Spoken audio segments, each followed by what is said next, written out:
Can you make my day better? Very good, very good. So the approval came through? I got you the approval. This is how I helped a client of mine use their residential property to buy a commercial property. And mind you, the rates was predominantly at residential rates. Oh my God, let's digress. My client over here is a cafe owner. He has about 3 shops in Sydney, like a small franchise, and he has one unencumbered property. It's an investment property, and lucky for him, it's unencumbered, worth $3 million. About 4 months ago, he put down an offer to buy a childcare centre for $5.5 million, a commercial property. And like most small business owners like myself, we do not want to pay cash for the deposit. Number one, it's not tax deductible. And number two, it depletes our capital. So therefore, we want to tap into our residential property, for him, the $3 million unencumbered property, and pull as much equity out as possible to pay for this commercial property. Now, last week, I happened to get him approved for 80% cash out against the $3 million property, which means I got him $2.4 million at 7.39. Mind you, this is a low doc, which means accountant declaration, no tax documents, no tax returns required, and can be lodged next year, which means the tax payable, which is a lot for him, can be deferred next year. Now for the childcare centre, because it's a specialised security, I can only get him 70% of $5.5 million, which is $3.85 million. However, rather than this interest rate being at 10.39 because it's a low doc commercial product, I got him predominantly, which is the 2.4 million at this rate, which means he only cops 1.45 million at 10.39 rather than the whole thing. Can you make my day better? Very good, very good. So the approval came through? I got you the approval, but in addition to that strategy, with good notes, good relationship with the funder, and previous deals sent to the funder, which the funder likes, I got them, as you'll be hearing in the video, reducing this portion of the commercial rate down to 7.59. But that's not the main point. Remember I said to you before we played on the worst case scenario of the 10.39, all that jazz?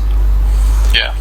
I happened to convince the assessor to reduce your percentage by 3%. So basically, I'll send you a letter soon, but I was shocked as well.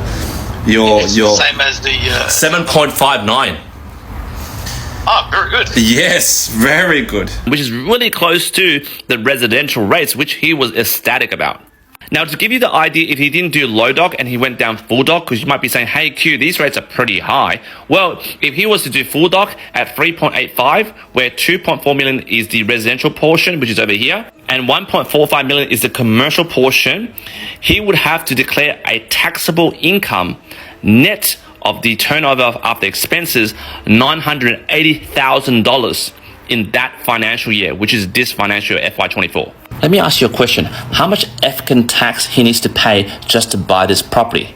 Think about it. Yeah, he's paying like more than 1.5% than normal RESI and commercial rates, but how much tax he doesn't need to pay in this financial year to get this property? Think about it.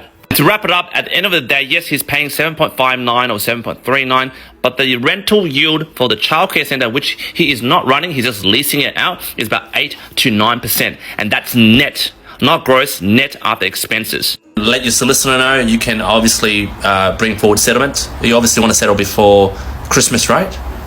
Well, I want to settle as soon as I can. Right, okay. No problems. The reason I'm showing you guys this example is not to show you how much money this guy has or toot my own horn in terms of how I'm great with my holistic lending. I'm showing you, for example, of how someone is not stuck in their status quo, not stuck in the rat race. He is a cafe owner with 3 cafes.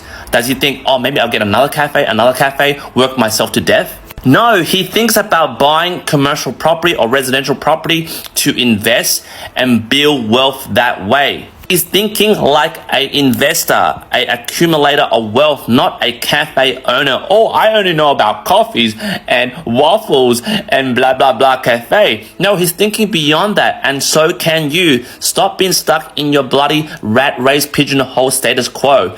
Oh, I can't get into property. I'm a janitor. Bullshit. All my clients that have worked with me or watched my TikToks and reached out to me, they have expanded their mind like Neo in the Matrix, right? You do not need to be that status quo in your position right now. You can be an investor. You can accumulate wealth. Just start small. You can buy a residential property, rent best, you can buy a commercial property, maybe a warehouse for $500,000. So yeah, guys, jump in the comments, let me know what you think. If I don't speak to you soon, happy holidays. It was a bit of twists and turns, but we got there. We got you the better outcome as well with the lower rate. Well, that sounds very good. Thank you very much. That is greatly appreciated. You're welcome. I know it's been a lot of work. But, that's all right. At least we can close off before. Well, hopefully in the near future we'll need more finance. And